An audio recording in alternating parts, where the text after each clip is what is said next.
ವಿಶೇಷ ಬುಲೆಟಿನ್ಗೆ ಸ್ವಾಗತ. ನಾನು ಮಾಲ್ತೇಶ್. ಇವತ್ತು ಹಾಗೆ ನಿನ್ನೆ ಇಡೀ ಬೆಂಗಳೂರು ಸೇರಿದ ಹಾಗೆ ರಾಜ್ಯದಾದ್ಯಂತ ನಾವು ವೀಕೆಂಡ್ ಕರ್ಫ್ಯೂ ಅನ್ನ ಗಮನಿಸ್ತಾ ಇದ್ದೀವಿ. ಏನ್ ಬಹಳ ವ್ಯತ್ಯಾಸ ಇಲ್ಲ ಬಿಡಿ ವೀಕೆಂಡ್ ಕರ್ಫ್ಯೂಗೂ ಲಾಕ್ಡೌನ್ಗೂ. ಬಟ್ ವಿಚಾರ ಅಂತ ಅಂದ್ರೆ ನಾಳೆಯಿಂದ ಲಾಕ್ಡೌನ್ ಶಾಕ್ ಎದುರಾದ್ರೂ ಆಶ್ಚರ್ಯ ಇಲ್ಲ ಅಂತ ಕಾಣಿಸುತ್ತೆ. ಒಂದು ವಾರ ಇಡೀ ರಾಜ್ಯ ಕಂಪ್ಲೀಟ್ ಲಾಕ್ಡೌನ್ ಆಗಬಹುದು. ದೆಹಲಿಯಂತೆ ರಾಜ್ಯದಲ್ಲೂ ಕರ್ಫ್ಯೂ ಜಾರಿ ಮಾಡುತ್ತಾ ಸರ್ಕಾರ. ದೆಹಲಿಯಲ್ಲಿ ಲಾಕ್ಡೌನ್ ಮಾಡ್ಬಿಟ್ಟಿಯಾರ ಬಿಡಿ. ಗೊತ್ತಿರಲಿ, ನಾಳೆಗೆ ದೆಹಲಿಯ ಲಾಕ್ಡೌನ್ ಅಂತ್ಯ ಆಗ್ತಾ ಇತ್ತು. ಬಟ್ ಈಗೇನ್ ಮಾಡಿದ್ದಾರೆ ಅರವಿಂದ್ ಕೇಜ್ರಿವಾಲ್ ಅವರು, ಮತ್ತೊಂದು ವಾರ ಈಗ ಎಕ್ಸ್ಟೆಂಡ್ ಮಾಡಿದ್ದಾರೆ ದೆಹಲಿಯಲ್ಲಿ. ಮುಂದಿನ ಸೋಮವಾರ ತನಕ, ಅಂದ್ರೆ ಹಿಂದೆ 6 ದಿನ, ನಂತರದ 7 ದಿನ, ಒಟ್ಟು 13 ದಿನದ ಲಾಕ್ಡೌನ್ ಆದಂಗಾಯ್ತು. ರಾಜ್ಯದಲ್ಲೂ ಕೂಡ ನಾಳೆ ಕ್ಯಾಬಿನೆಟ್ ಸಭೆ ಕರೆದಿದ್ದಾರೆ. ಸಚಿವರು ಏನಾದ್ರೂ ಓಕೆ ಅಂತ ಅಂದ್ರೆ ಲಾಕ್ಡೌನ್ ಅಂತ ನಿರ್ಧಾರಕ್ಕೆ ರಾಜ್ಯ ಸರ್ಕಾರ ಮುಂದಾದ್ರೂ ಆಶ್ಚರ್ಯ ಇಲ್ಲ. ನಾಳಿನ ಸಚಿವ ಸಂಪುಟ ಸಭೆ ಇದೆಯಲ್ಲ, ಇದು ಬಹಳ ಕ್ರೂಷಿಯಲ್. ರಾಜ್ಯದ ಮಟ್ಟಿಗೆ ಈಗ ಲಾಕ್ಡೌನ್ ಅಥವಾ ಕರ್ಫ್ಯೂ ಮುಂದುವರಿಸಬೇಕು, ಟೈಟ್ ಕರ್ಫ್ಯೂ ಅನ್ನ ಮುಂದುವರಿಸಬೇಕು, ಈ ವಿಚಾರಕ್ಕೆ ಸಂಬಂಧಪಟ್ಟಂಗೆ ನಾನು ಈಗ ತಾನೇ ಹೇಳ್ತಾ ಇದ್ನಲ್ವಾ, ದೆಹಲಿಯಲ್ಲಿ 1 ವಾರ ಲಾಕ್ಡೌನ್ ಅನ್ನ ಮುಂದುವರಿಕೆ ಮಾಡಲಾಗಿದೆ. ಮೇ 3ನೇ ತಾರೀಕಿನವರೆಗೂ ರಾಷ್ಟ್ರ ರಾಜಧಾನಿ ಕಂಪ್ಲೀಟ್ ಲಾಕ್ಡೌನ್ ಆಗಿರುತ್ತೆ. ಮುಂದಿನ ಸೋಮವಾರ ಬೆಳಗ್ಗೆ 5 ಗಂಟೆವರೆಗೂ ಕೂಡ ಲಾಕ್ಡೌನ್ ಅನ್ನುವಂತ ನಿರ್ಧಾರಕ್ಕೆ ಬರಲಾಗಿದೆ ದೆಹಲಿಯಲ್ಲಿ. ದೆಹಲಿ ಮುಖ್ಯಮಂತ್ರಿ ಅರವಿಂದ್ ಕೇಜ್ರಿವಾಲ್ ಇದನ್ನ ಘೋಷಣೆ ಮಾಡಿದ್ದಾರೆ. ಬಹುತೇಕ ದೇಶದಲ್ಲಿ ಪ್ರಪ್ರಥಮವಾಗಿ ಲಾಕ್ಡೌನ್ ಅಂತ ನಿರ್ಧಾರಕ್ಕೆ ಬಂದಿತ್ತು ದೆಹಲಿನೇ, ಅಂದ್ರೆ 2ನೇ ವೇವಿನ ಸಂದರ್ಭದಲ್ಲಿ. ಅಂದ್ರೆ ಎಲ್ಲ ಈ ವೀಕೆಂಡ್ ಲಾಕ್ಡೌನು ಅಥವಾ ಕೆಲ ಸ್ಟ್ರಿಕ್ಟ್ ರೂಲ್ಸ್ ಗಳಲ್ಲಿದ್ದಂತ ಸಂದರ್ಭದಲ್ಲಿ ದೆಹಲಿ ಏಕಾಏಕಿ ಲಾಕ್ಡೌನ್ ಅಂತ ನಿರ್ಧಾರಕ್ಕೆ ಬರುತ್ತೆ. ಆಮೇಲೆ ರಾಜ್ಯಕ್ಕೂ ದೆಹಲಿಗೂ ಏನ್ ಬಹಳ ವ್ಯತ್ಯಾಸ ಇಲ್ಲ. ಅಲ್ಲೂ ಸುಮಾರು 19-20 ಸಾವಿರ ಕೇಸಸ್ ಇದೆ, ನಮ್ಮಲ್ಲಿ 29 ಸಾವಿರ ಕೇಸಸ್ ಬಂದಿದೆ. ಹೀಗಾಗಿ ದೆಹಲಿಯಂತೆ ಕಠಿಣ ನಿರ್ಧಾರವನ್ನ ತೆಗೆದುಕೊಂಡ್ರು ಆಶ್ಚರ್ಯ ಇಲ್ಲ ನಮ್ಮ ರಾಜ್ಯ ಸರ್ಕಾರ. पिछले हफ्ते हम लोगों ने 6 दिन का लॉकडाउन लगाया था, जो कि कल सुबह 5 बजे ख़त्म हो रहा है. जिस तरह से तेज़ी से केसेस बढ़ रहे हैं दिल्ली के अंदर, उसको देखते हुए ये लॉकडाउन लगाना बहुत ज़रूरी हो गया था. ये एक तरह से आखिरी हथियार है कोरोना के से डील करने के लिए. लेकिन जिस तरह से केसेस बढ़ रहे थे, ये आखिरी हथियार इस्तेमाल करना ज़रूरी हो गया था. लेकिन अभी भी कोरोना का कहर जारी है और कोरोना कम नहीं हो रहा. तो इसीलिए उसके मद्देनज़र कई लोगों के भी, जनता के बीच में भी जब हम लोगों ने बात करने की कोशिश की, सबका मत यही है कि लॉकडाउन को भी और बढ़ाना चाहिए. तो लॉकडाउन को दिल्ली के अंदर 1 हफ्ते के लिए और बढ़ाया जा रहा है, अगले सोमवार को सुबह 5 बजे तक के लिए. पिछले हफ्ते हम लोगों ने 6 दिन का लॉकडाउन लगाया था, जो कि कल सुबह 5 बजे ख़त्म हो रहा है. जिस तरह से तेज़ी से केसेस बढ़ रहे हैं दिल्ली के अंदर, उसको देखते हुए ये लॉकडाउन लगाना बहुत ज़रूरी हो गया था. ये एक तरह से आखिरी हथियार है कोरोना के से डील करने के लिए. लेकिन जिस तरह से ಸೊ ಇದು ದೆಹಲಿಯ ಮುಖ್ಯಮಂತ್ರಿ ಅರವಿಂದ್ ಕೇಜ್ರಿವಾಲ್ ಅವರು ಹೇಳಿದಂತ ಮಾತು. ಈಗ ಆಲ್ರೆಡಿ 6 ದಿನದ ಲಾಕ್ಡೌನ್ ಅನ್ನ ನಾವು ಎದುರಿಸ್ತಾ ಇದ್ದೀವಿ. ನಾಳೆ ಲಾಕ್ಡೌನ್ ಅಂತ್ಯ ಆಗುತ್ತೆ, ನಾಳೆ ಬೆಳಗ್ಗೆ 5 ಗಂಟೆಗೆ. ಬಟ್ ನಾವು ಕೇಸಸ್ ಅಲ್ಲೇನು ವ್ಯತ್ಯಾಸವನ್ನ ಗಮನಿಸ್ತಾ ಇಲ್ಲ.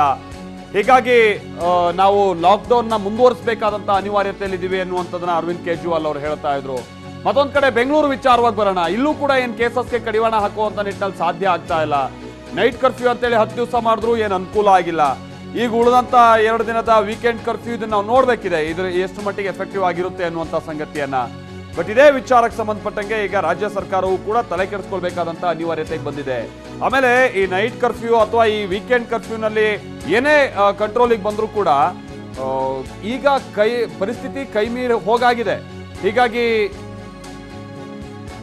ಬಹಳ ಕಂಟ್ರೋಲಿಗೆ ಬರ್ಬೇಕಂತ ಅನಿವಾರ್ಯತೆ ಇದೆ. ಈಗ ನಂಬರ್ಸ್ ಕೇವಲ ಕಮ್ಮಿ ಆಗುವಂಥದ್ದು ಮಾತ್ರ ಅಲ್ಲ, ಕ್ರಿಟಿಕಲ್ ಕಂಡೀಷನ್ ನಲ್ಲಿರುವಂಥವರ ಪರಿಸ್ಥಿತಿ ಸುಧಾರಿಸಬೇಕಾಗಿದೆ.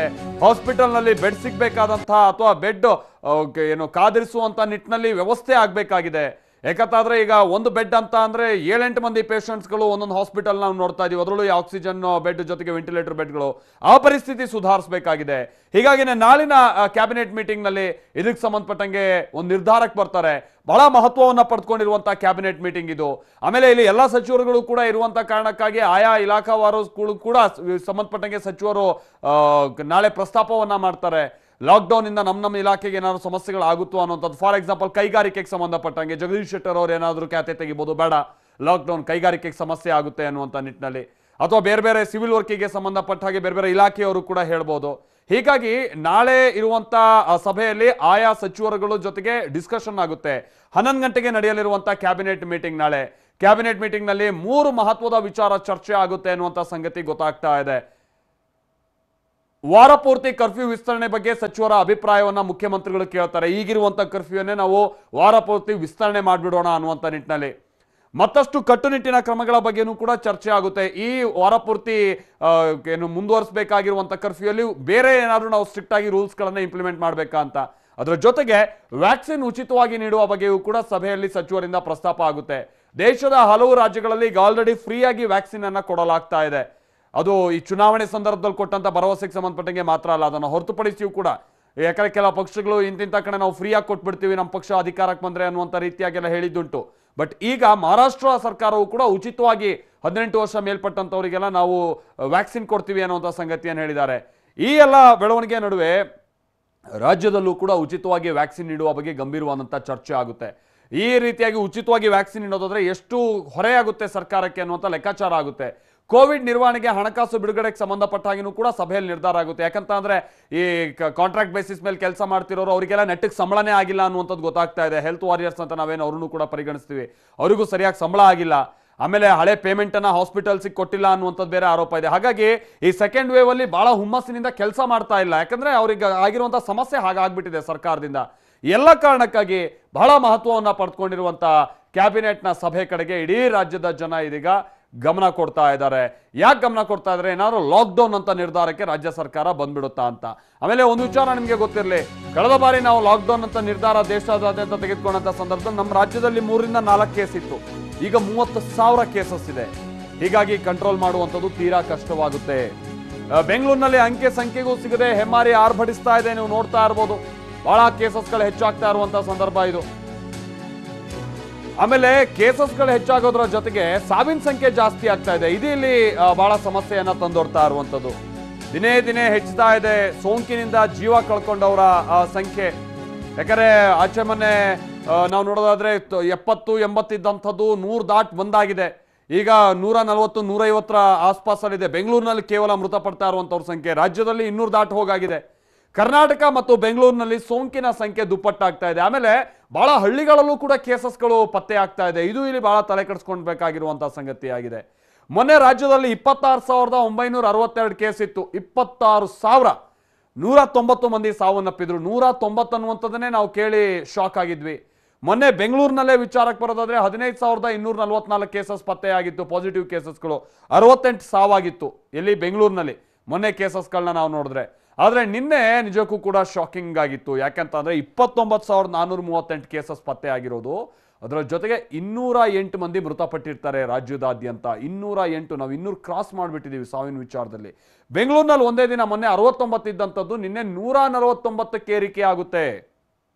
ಇದೇನು ತೋರಿಸ್ತಾ ಇದೆ ಅಂತ ಅಂದ್ರೆ ಬಹಳ ಮಂದಿ ಕ್ರಿಟಿಕಲ್ ಕಂಡೀಷನ್ ನಲ್ಲಿ ಇರುವಂತವ್ರನ್ನ ನಮಗೆ ಉಳಿಸ್ಕೊಳ್ಳಕ್ ಆಗ್ತಾ ಇಲ್ಲ ಅನ್ನುವಂಥ ಸನ್ನಿವೇಶವನ್ನ ತೋರಿಸ್ತಾ ಇದೆ. ಸರ್ಕಾರವು ಕೂಡ ಒಂದು ಹಂತದಲ್ಲಿ ಎಡುವಿದಾಗಿದೆ, ಈಗ ಅಸಹಾಯಕವಾಗಿದೆ ಅನ್ನೋದನ್ನ ತೋರಿಸ್ತಾ ಇದೆ.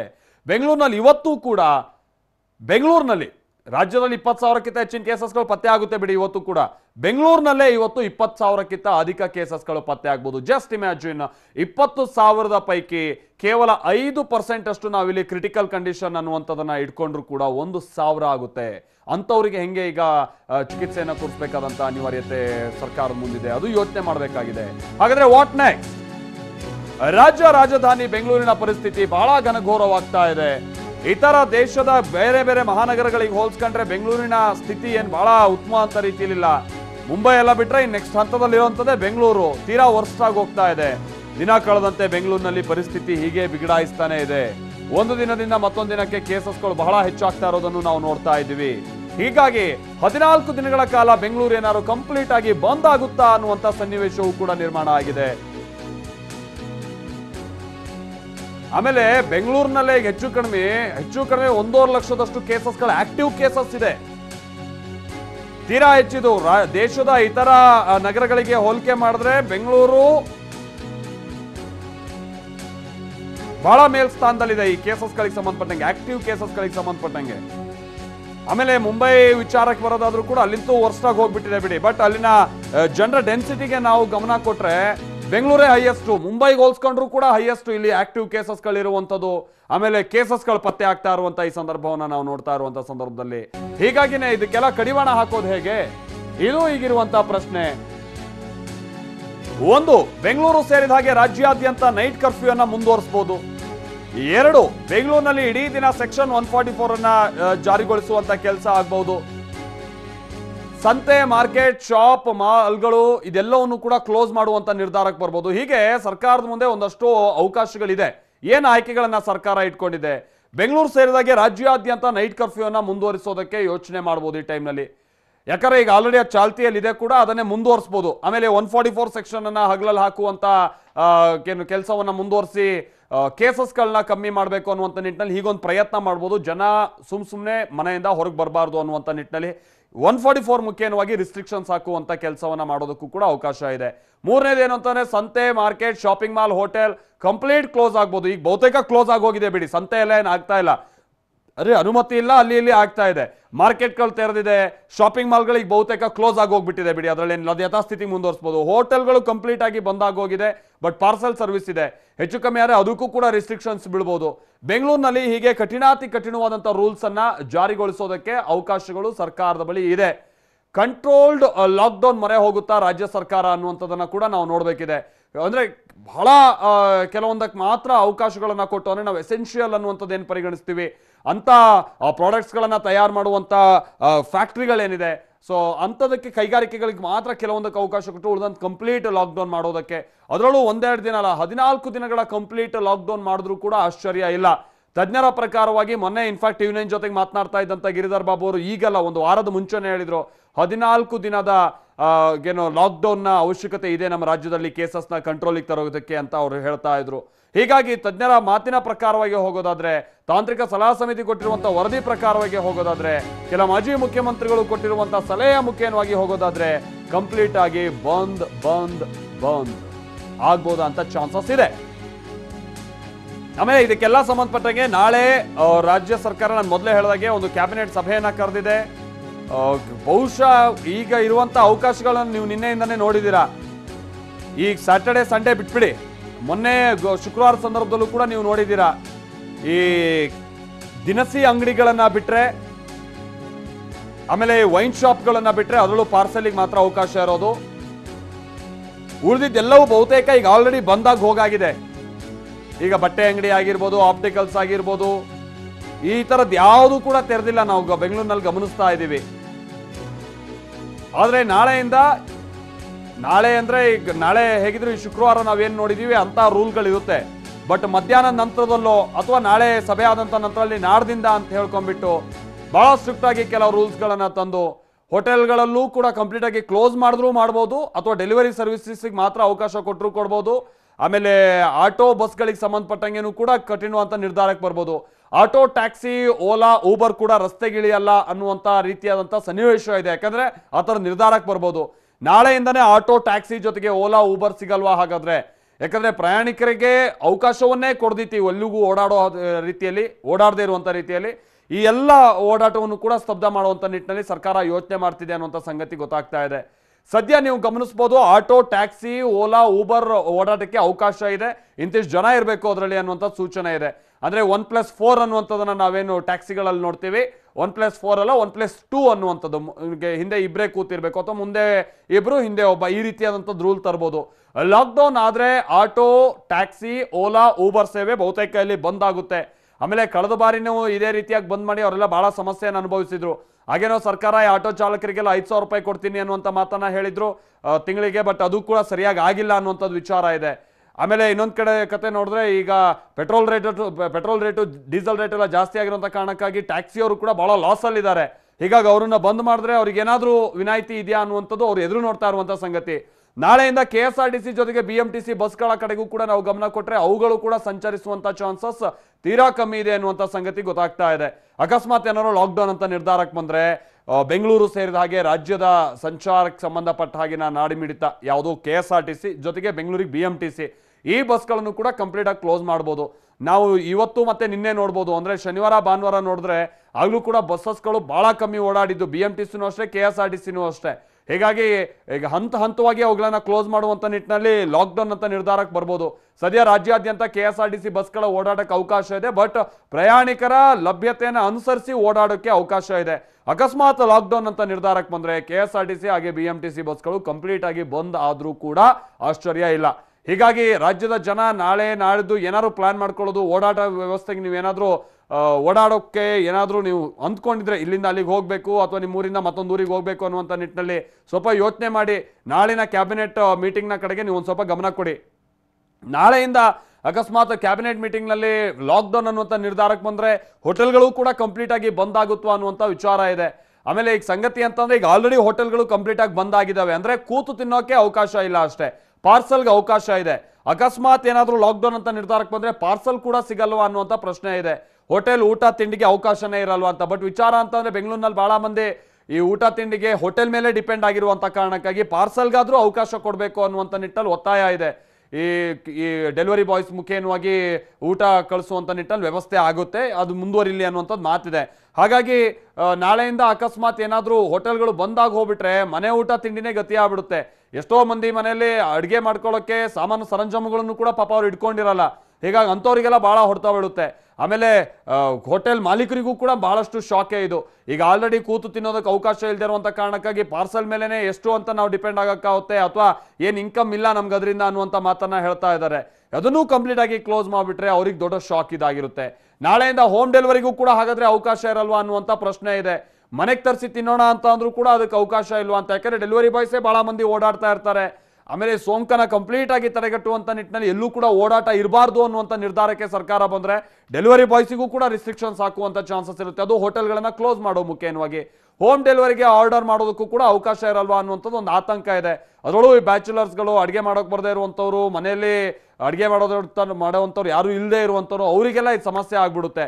ಈಗ ಆಲ್ರೆಡಿ ಕರ್ಫ್ಯೂನೋ ಅಥವಾ ಲಾಕ್ಡೌನ್ನ ಕಾರಣಕ್ಕಾಗಿ ಕೆಲವರು ಮನೆಯಲ್ಲಿರುವಂಥವ್ರನ್ನ ಕಳಿಸ್ಬಿಟ್ಟಿರ್ತಾರೆ ಕಚೇರಿಗೆ ಹೋಗುವಂಥವ್ರಿಗೆ, ಸದ್ಯಕ್ಕೆ ಮಟ್ಟಿಗೆ ಒಬ್ಬನೇ ಇರ್ತೀನಿ ಅಂತ. ಸೊ ಅಂಥವ್ರಿಗೆಲ್ಲ ಬಹಳ ಹೊಡ್ತಾ ಆಗ್ಬಿಡುತ್ತೆ. ನಾಳೆ ಫುಡ್ ಹೋಮ್ ಡೆಲಿವರಿ ಕೂಡ ಬಂದ್ ಆಗ್ಬಿಡುತ್ತಾ ಅನ್ನುವಂಥ ಪ್ರಶ್ನೆ ಇದೆ. ಇದು ಬೆಂಗಳೂರು ಸೇರಿದ ಹಾಗೆ ರಾಜ್ಯದಾದ್ಯಂತನೂ ಕೂಡ ಅನ್ವಯಿಸುವಂಥ ವಿಚಾರನೇ ಆಗಿದೆ. ಆಮೇಲೆ ಇನ್ನೊಂದು ಸಂಗತಿ ಅಂತ ಅಂದ್ರೆ ಮೊನ್ನೆ ಸಂದರ್ಭದ ಕರ್ಫ್ಯೂ ಆಗಿರ್ಬೋದು ಅಥವಾ ಇವತ್ತಿನ ಈ ವೀಕೆಂಡ್ ಕರ್ಫ್ಯೂ ಸಂದರ್ಭದಲ್ಲೂ ಕೂಡ ಪಾರ್ಕ್ಗಳು ತೆರೆಯೋದಕ್ಕೆ ಅವಕಾಶ ಇತ್ತು. ಬಟ್ ಕೆಲವೊಂದು ಪಾರ್ಕ್ಗಳು ತೆರೆದೇ ಇಲ್ಲ ಬಿಡಿ, ಕ್ಲೋಸ್ ಮಾಡಿಬಿಟ್ಟಿದ್ರು. ಬಟ್ ಪಾರ್ಕ್ ಅನ್ನ ತೆರೆಯೋದಕ್ಕೆ ಅವಕಾಶ ಇತ್ತು. ಆದ್ರೆ ಲಾಕ್ಡೌನ್ ಅಂತ ನಿರ್ಧಾರಕ್ಕೆ ಬಂದ್ರೆ ಪಾರ್ಕ್ಗಳಲ್ಲಿ ಜಾಗಿಂಗ್ ಆಗಿರ್ಬೋದು, ವಾಕಿಂಗ್ ಆಗಿರ್ಬೋದು, ಇದಕ್ಕೆ ಯಾವುದೇ ರೀತಿಯಂತ ಅವಕಾಶ ಇರೋದಿಲ್ಲ. ನಾಳೆಯಿಂದ ಪಾರ್ಕ್ಗಳಿಗೂ ಕೂಡ ಎಂಟ್ರಿ ಕೊಡೋ ಹಾಗೆ ಇಲ್ವಾ ಅನ್ನುವಂಥ ಪ್ರಶ್ನೆ ಇದೆ. ಆ ಥರದೊಂದು ಸನ್ನಿವೇಶ ಕ್ರಿಯೇಟ್ ಆಗ್ಬೋದು ಅಂತ ಚಾನ್ಸಸ್ಸು ಇದೆ. ಇನ್ ಕೇಸ್ ಸರ್ಕಾರ ಏನಾದರೂ ಲಾಕ್ಡೌನ್ ಅನ್ನುವಂಥ ನಿರ್ಧಾರಕ್ಕೆ ಬಂದರೆ ಪಾರ್ಕ್ಗಳನ್ನು ಕೂಡ ಕ್ಲೋಸ್ ಮಾಡಬೇಕಾಗುತ್ತೆ. ಯಾಕಂದರೆ ಪಾರ್ಕ್ ಹೌದು ಓಪನ್ ಪ್ಲೇಸ್ ಆಗಿರುತ್ತೆ, ಬಟ್ ಭಾಳ ಮಂದಿ ಬರ್ತಾರೆ ಅಲ್ಲೂ ಕೂಡ. ಆಮೇಲೆ ಹಲವಾರು ಮಂದಿ ವಾಕಿಂಗ್ ಮಾಡೋರು, ಜಾಗಿಂಗ್ ಮಾಡೋರು ಮಾಸ್ಕನ್ನು ಹಾಕಿರಲ್ಲ. ಯೂಶ್ವಲಿ ಮಾಸ್ಕ್ ಹಾಕೊಂಡು ಓಡಾಡೋದಕ್ಕೆ ಆಗಲ್ಲ ಅನ್ನುವಂಥ ಕಾರಣಕ್ಕಾಗಿ ಅಂಥ ಟೈಮ್ನಲ್ಲಿ ಸೋಂಕು ಹಬ್ಬುವಂಥ ಚಾನ್ಸಸ್ ಜಾಸ್ತಿ ಇರುತ್ತೆ. ಹೀಗಾಗಿ ಸದ್ಯ ಪಾರ್ಕ್ಗಳಿಗೆ ಎಂಟ್ರಿಗೆ ಅವಕಾಶ ಕೊಟ್ಟಿರುವಂಥ ಸರ್ಕಾರ ಪಾರ್ಕ್ಗೆ ನಾಳೆಯಿಂದ ಎಂಟ್ರಿ ಕೊಡಬಾರ್ದು ಅನ್ನುವಂಥ ನಿಟ್ಟಿನಲ್ಲಿ ರಿಸ್ಟ್ರಿಕ್ಷನ್ಸ್ ಹಾಕಿದ್ರು ಕೂಡ ಆಶ್ಚರ್ಯ ಇಲ್ಲ, ಕಂಪ್ಲೀಟ್ ಕ್ಲೋಸ್ ಮಾಡಿದ್ರು ಕೂಡ ಆಶ್ಚರ್ಯ ಇಲ್ಲ. ಆಮೇಲೆ ಈ ಲಾಕ್ಡೌನ್ ಅಂತ ನಿರ್ಧಾರಕ್ಕೆ ಸರ್ಕಾರ ಬರಬೇಕಂತ ಅನಿವಾರ್ಯತೆಯೂ ಈ ಟೈಮ್ನಲ್ಲಿ ಇರ್ಬೋದು. ಯಾಕಂದ್ರೆ ಕೆಲ ಹಿರಿಯ ಸಚಿವರುಗಳು ಕೂಡ ಅದೇ ವಿಚಾರವನ್ನ ಪ್ರಸ್ತಾಪ ಮಾಡ್ತಾ ಇದ್ದಾರೆ. ರಾಜ್ಯದಲ್ಲಿ ಮೇ 4ರವರೆಗೂ ಕಠಿಣ ನಿಯಮ ಇರುತ್ತೆ. ಧಾರವಾಡದಲ್ಲಿ ಸಚಿವ ಜಗದೀಶ್ ಶೆಟ್ಟರ್ ಅವರು ಕೊಟ್ಟಿರುವಂತ ಮಾಹಿತಿ ಇದು. ಮುಂದಿನ ವಾರವೂ ಕೂಡ ಕರ್ಫ್ಯೂ ಮುಂದುವರಿಕೆ ಬಗ್ಗೆ ಚರ್ಚೆ ಆಗಿದೆ ಅನ್ನುವಂತ ಸಂಗತಿಯನ್ನ ಹೇಳ್ತಾ ಇದ್ದಾರೆ. ಆಮೇಲೆ ಈ ನೈಟ್ ಕರ್ಫ್ಯೂ ವಿಚಾರವಾಗಿ ಯಾರೂ ಅಷ್ಟು ತಲೆ ಬಿಸಿ ಇಲ್ಲ. ಈ ವೀಕೆಂಡ್ ಕರ್ಫ್ಯೂ ನಾವು ಗಮನಿಸ್ತಾ ಇದೀವಲ್ಲ, ಈ ರೂಲ್ ಮುಂದುವರೆದು ಬಿಟ್ರೆ ಏನು ಅನ್ನುವಂಥದ್ದೇ ಇರುವಂತ ಆತಂಕ.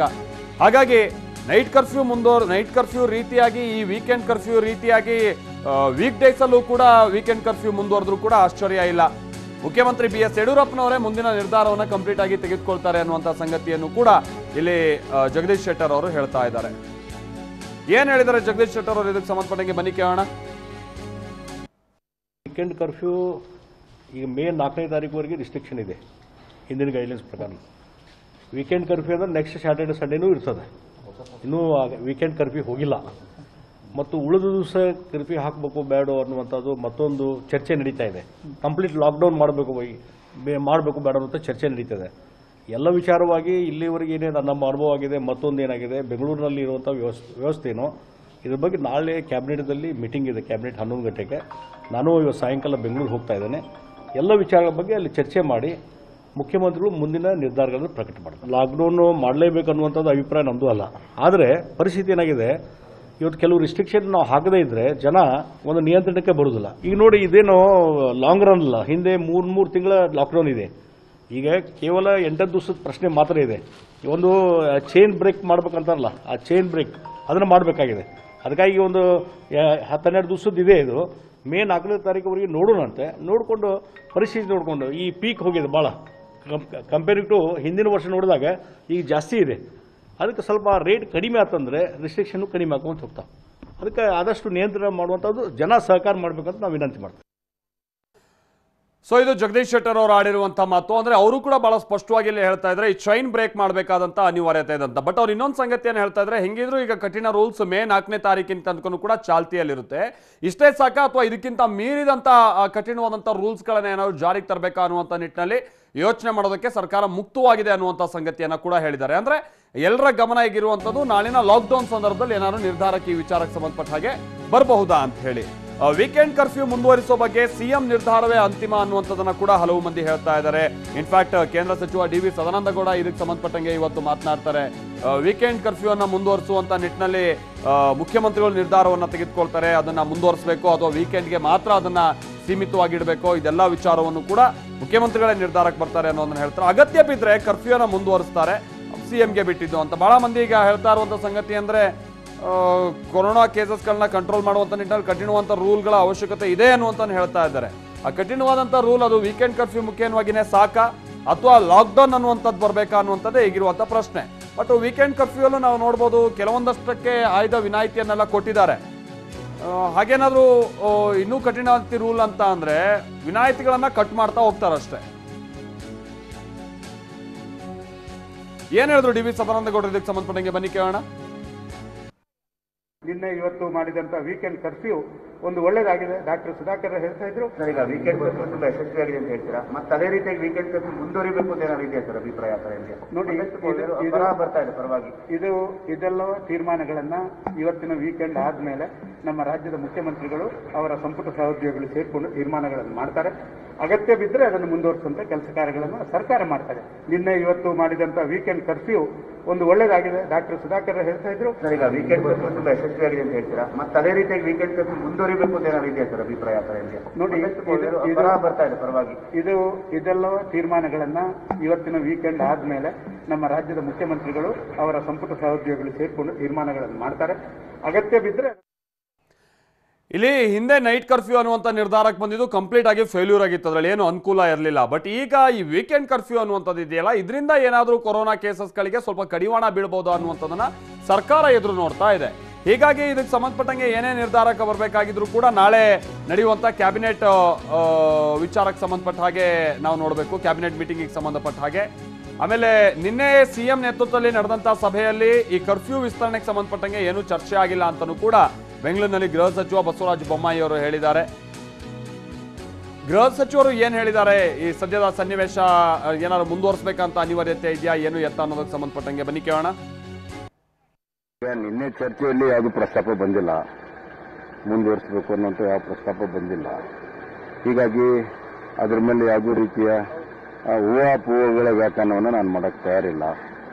ಆದ್ದರಿಂದ ಈ ಸದ್ಯಕ್ಕೆ ಯಥಾಸ್ಥಿತಿ ಮುಂದುವರಿತದೆ. ಈಗ ನಿನ್ನೆ ಚರ್ಚೆಯಲ್ಲಿ ಯಾವುದು ಪ್ರಸ್ತಾಪ ಬಂದಿಲ್ಲ, ಮುಂದುವರಿಸಬೇಕು ಅನ್ನೋಂಥ ಯಾವ ಪ್ರಸ್ತಾಪ ಬಂದಿಲ್ಲ. ಹೀಗಾಗಿ ಅದರ ಮೇಲೆ ಯಾವುದೇ ರೀತಿಯ ಊಹಾಪೋಹಗಳ ವ್ಯಾಖ್ಯಾನವನ್ನು ನಾನು ಮಾಡಕ್ಕೆ ತಯಾರಿಲ್ಲ.